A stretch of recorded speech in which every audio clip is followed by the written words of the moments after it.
guys, welcome back to my channel. Today I have a story time, one that I'm sad about, angry about, confused about, and feel like just needs to be shared for anyone who might have dealt with the same thing or will have to deal with the same thing. So I'm not sure how long this video is going to be.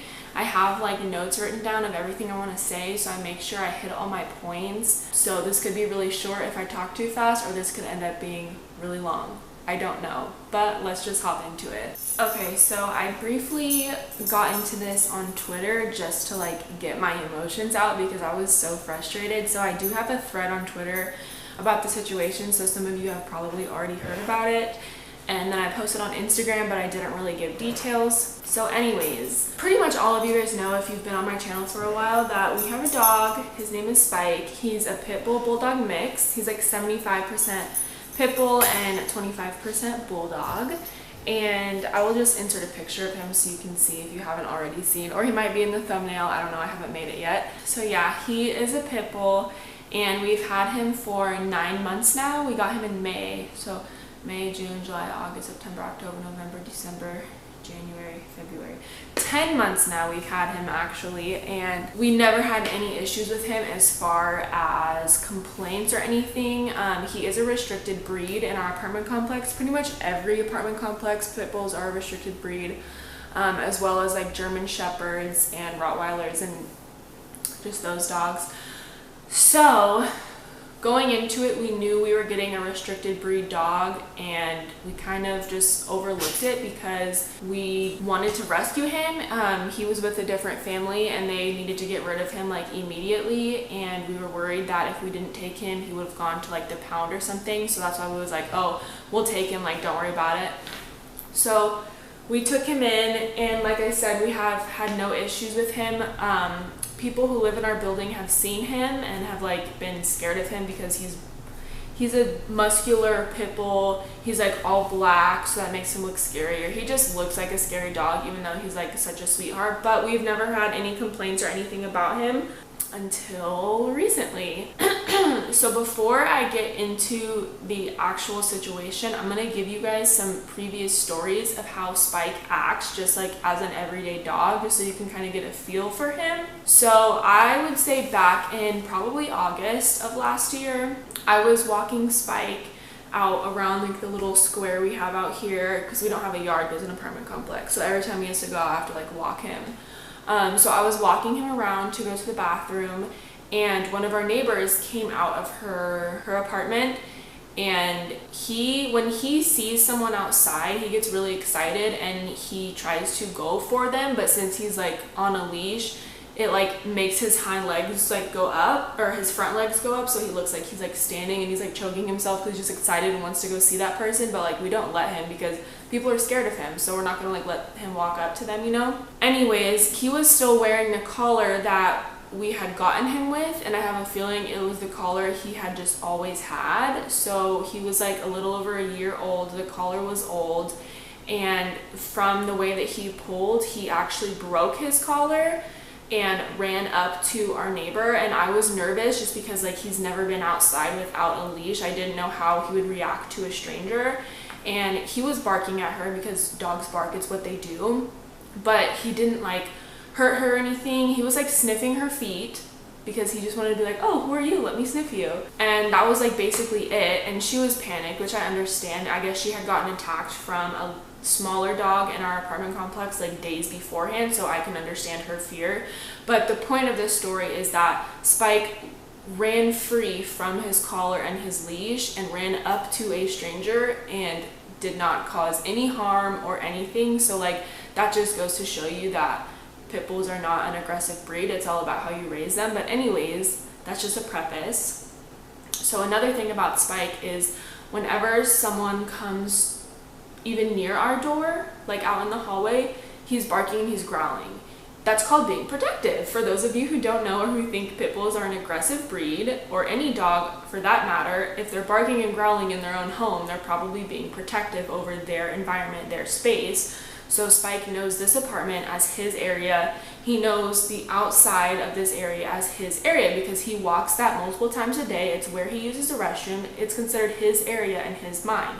So therefore, if someone's near the door or in his area, he's going to feel protective and want to protect his space and protect Zachary and I because we're always with him. So that's just a normal dog reaction thing to do.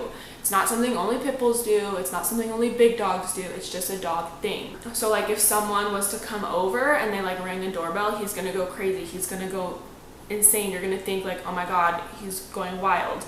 But as soon as we let them in, like we give it the okay, like they're okay to come in, he understands that and he calms down and he sniffs them and he jumps on them just because he's a jumper, because pit bulls do that. He'll jump on them and lick them and just be excited to see them. Not once has he ever hurt anyone, ever. He's been attacked by cats. Okay, I'm getting off track, but that's just to show you another way that he is not an aggressive dog. And then the third story I want to tell you before we get into it is that when we take him outside during the day versus when we take him outside at night, he is very different. You can tell that when we take him outside at night, his protective mode is like on 100. Like he just gets more nervous and more protective when it's dark outside, which makes sense because we as humans do that too. Like it's harder to see, you don't really know what's around you, like you're gonna be on guard. That's just how he is too. So if we take him outside and he sees someone and it's during the day, he's gonna just try to go after them and that's it. But say we take him outside and it's 9 o'clock at night and it's dark and someone walks by, he's gonna growl and bark because he doesn't know you and it's dark outside and he's just being protective. But even if we let him off his leash, he just wants to see you and smell you and know you. He wouldn't like attack you, you know? So yes, he growls, yes, he barks, yes, he tries to come see you. It's because he's a dog. I've seen a Chihuahua who growls and barks. Not once has a Chihuahua been considered an aggressive breed to companies. So now that we've prefaced this whole thing and you kind of know how Spike responds in certain situations, we can get into the point of this video. Let me just tell you one more time, we've now had Spike for 10 months and had no issues, okay? Friday night rolls around. This was now 5 days ago.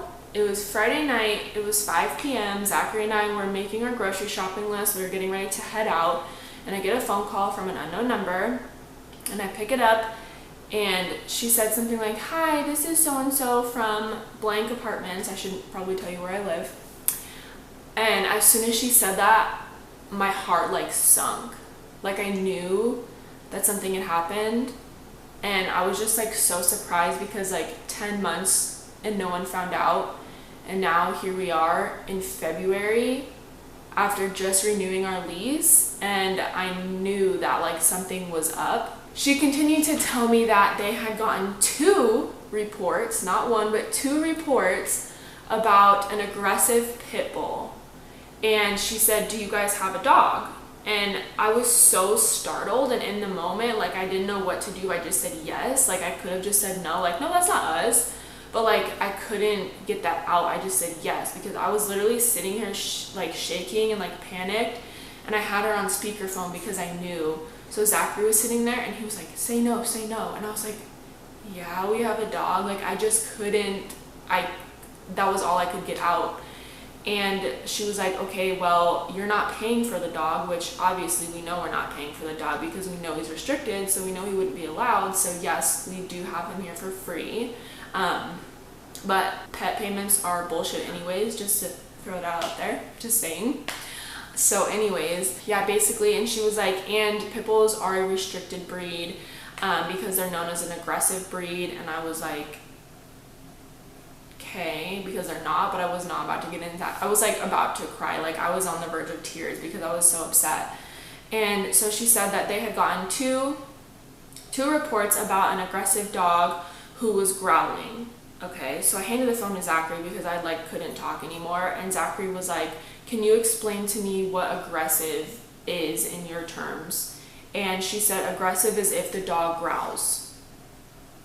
So in that case, almost every single dog I've seen in this apartment complex at some point has growled. So you're telling me every single dog in this apartment complex is aggressive?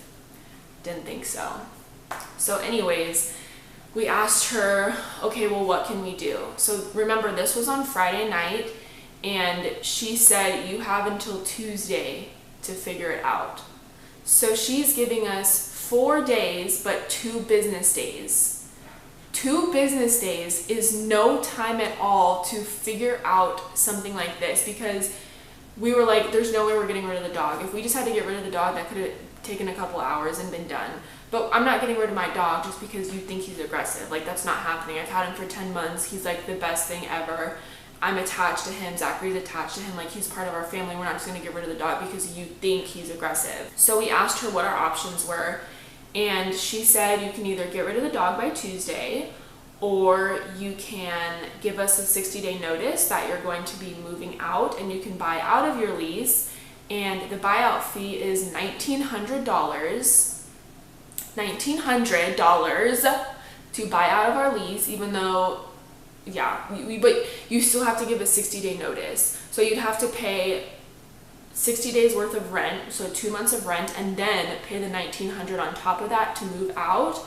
Or we could keep the dog and get evicted, which would add up to about $4,000 with all of the court fees and crap like that. Or we can decide we're just going to move now and not give a 60-day notice and still get the eviction notice technically and still pay the $4,000. So as far as we were concerned, those were like all of our options. We weren't really thinking past that because that was what was told to us. So that's all we had in our head. Like, we hadn't really thought of other ideas that we could come up with. So we were panicking, like straight panic. I was crying. I was like bawling my eyes out. Zachary's like pacing back and forth. We obviously deal with stress very differently. And we had to decide what we were going to do. So at some point, Zachary called the office back. I don't remember why, but we had talked for a while, and we had thought about, you know, how did we get 2 complaints in the last few days or whatever, but we had none for basically the 9 or 10 months. We were confused about that, and especially suspicious because we had renewed our lease 13 days prior to getting this phone call. So in the back of our heads, we were like, what if they had known about him beforehand and they just waited for us to renew our lease so that they could charge us the $1,900 to buy out of it, basically, which I wouldn't put it past them. Like, I feel like that's something that apartment owners would do, is like wait until you have to pay them a shit ton of money. So we were frustrated about that, and we still don't know when the reports were filed, but we spoke to a friend who knows a lot about legalities of stuff, and he said basically regardless of when they heard about it and regardless of when they told you, you can't fight anything because you broke the lease knowing you're bringing in a restricted breed, which is correct. So like, it doesn't really matter, but I would have peace of mind if I knew when the reports were sent in, so I might still ask about that later. Anyways, so when Zachary called back, he asked the lady, and he was like, so what if we were to get him to be trained as a service dog?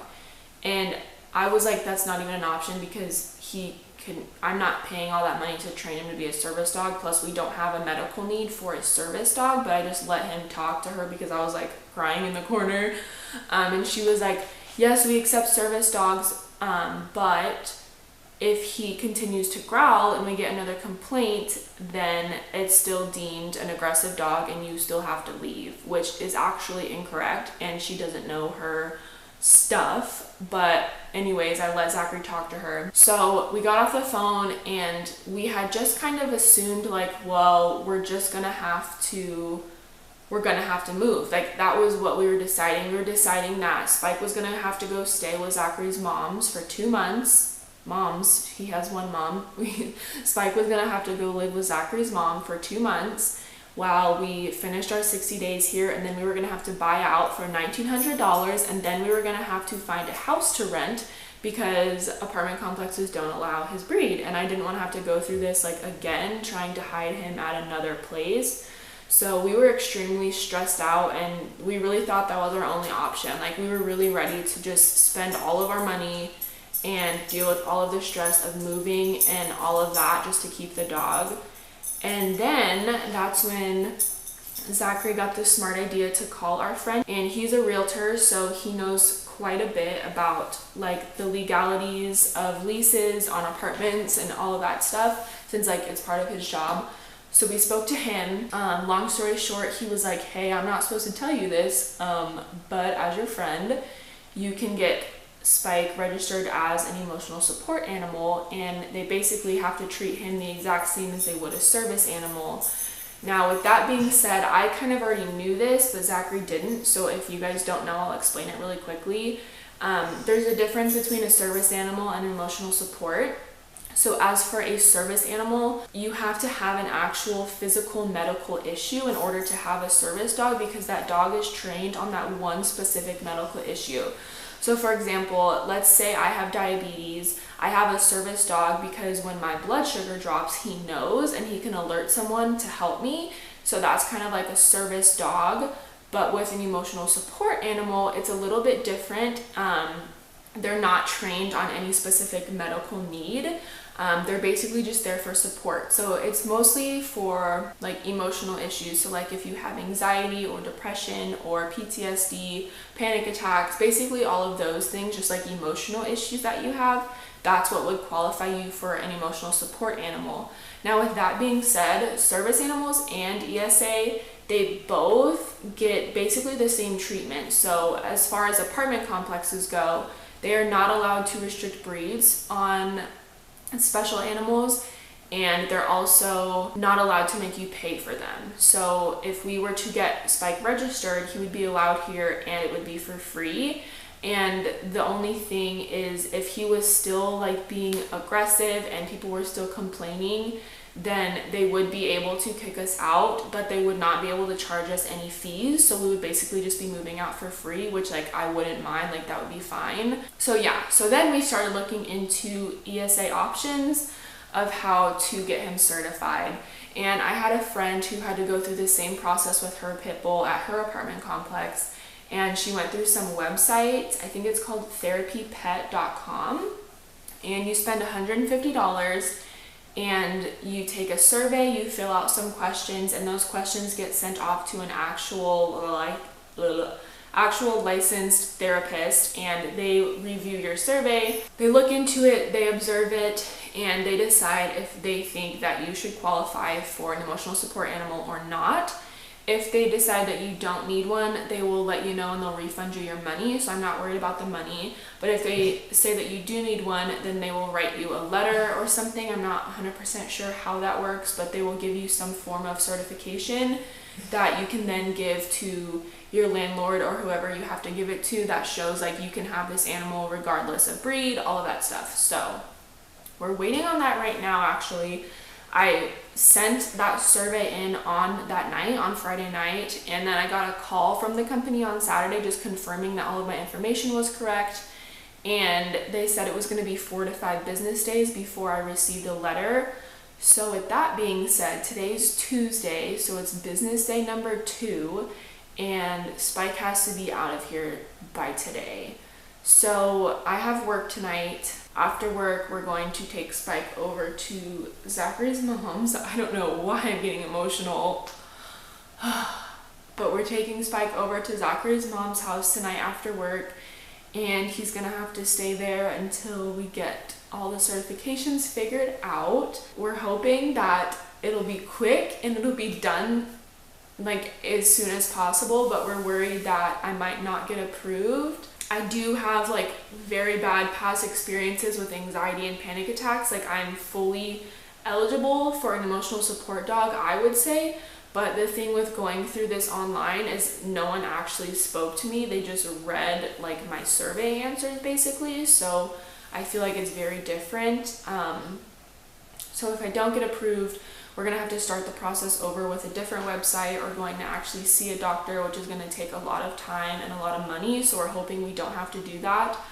But if this letter does work, then we have to hope that the apartment complex accepts it as valid. My friend who went through this, they didn't accept it at first because she didn't actually go see someone, and they considered it basically just like fraudulent, just because it was someone that had never even met her was writing her a note saying she needs this, but like the doctor doesn't actually know her type thing. So we are worried about that. And if that happens, then once again, we're gonna have to start the process over, which means we're just gonna have to wait longer and longer to bring Spike back in. So that's kind of where we're at. And I just want to make a big point, like, all of this is happening because my dog is a pit bull who is considered an aggressive breed. It's very frustrating and very upsetting, and I've talked to multiple people about this since Friday, and they've all said that they all know someone who's been through the same thing. And it's bullshit because all of these people are getting their animal certified as an ESA, and the dog is not once hurting anyone or any other animals or anything. So like, we're going through all this trouble to make him an ESA when literally nothing is going to change about his attitude or how he treats people, except he's gonna have a fucking certificate that says I'm an ESA. And for some reason that makes him allowed here. Like, that is the stupidest thing I've ever heard. I'm very frustrated about it. Clearly you can tell. Oh, and one more little thing. Zachary and I decided that we kind of want to take down everyone with us because we don't know who had reported us, if it was two different people that reported us, or if it was the same person who reported us twice. We feel like we have an idea of a couple people it could have been, but we're not 100% sure. But in our building, we've noticed multiple people who either have a pit mix dog or who have more than 2 dogs, which is the maximum you're allowed to have. And so we've decided that depending on how this works out, we might go to the office and say, hey, just so you know, these people in this unit have 3 dogs. The people in this unit have a pit bull. You know, just like, if you're going to bring us down, we're going to take you down with us type thing, because this is like bullshit. And like, it's a freaking dog. My dog did literally nothing to you. My dog growled at you. Oh my God. Like, oh my God, it growled. Good thing I had him on a leash and he wasn't even near you, right? Because you got hurt? Or was that just your feelings getting hurt? So yeah. Also, the people with 3 dogs, their dog, they don't walk on a leash, one of them, and that one dog decided to run up to Spike as Zachary was walking him one night and bite Spike's legs. So Spike has now been attacked, you could say, by a smaller dog in the apartment complex. Not once did we complain or say anything, and our dog literally got bitten by another dog, and we said nothing. So that just goes to show, like, people just really just want to start something. Like, people really just want to get their way so bad and say that we're breaking the rules when someone else's dog literally hurt my dog. It's just annoying. I'm just rambling now, but that's where we're at. I will probably do an update in like a vlog, or depending on how it goes, I might make a whole other sit down video. Maybe explain like the process of getting him to be an ESA depending on what happens, just because like I know so many people have gone through it, and so many more people will have to go through it, just because I feel like these dog breeds are never going to be deemed as like a normal dog. They're always going to be deemed aggressive for no reason. So I just wanted to give you guys this little story time update and just help you guys out in case you're in the same situation. But yeah, today's my last day with Spike until we hear otherwise, so that's kind of messed up. But yeah, I will see you guys in my next video. Thank you so much for watching. Please give this a thumbs up for moral support, and I will see you guys soon. Bye.